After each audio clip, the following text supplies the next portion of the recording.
अमरीकी अदाकारा Angelina Jolie ने कांस फिल्म फेस्टिवल के मौके पर शहीद फलस्तीनी खातून फोटो जर्नलिस्ट फातिमा हसूना समेत दीगर को ज़बरदस्त खराज अक़ीदत पेश किया। उनका कहना था कि अब तक बहुत से फ़नकार अपनी जानें खो चुके हैं। फातिमा हसूना जो गज़ा में शहीद हुई और बेशुमार ऐसे फ़नकार जो आज हमारे साथ होने चाहिए थे, जो हम में मौजूद नहीं। None of us are naive. We know that many artists around the world lack the freedom and security to tell their stories, and many have lost their lives, like Fatima Hassouna. अमरीकी अदाकारा Angelina Jolie ने Cannes film festival के मौके पर शहीद फलस्तीनी खातून photo journalist Fatima हसूना समेत दीगर को ज़बरदस्त खराज अक़ीदत पेश किया। उनका कहना था कि अब तक बहुत से फ़नकार अपनी जानें खो चुके हैं।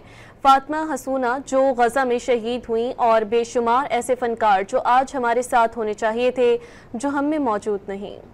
None of us are naive. We know that many artists around the world lack the freedom and security to tell their stories, and many have lost their lives, like Fatima Hassouna.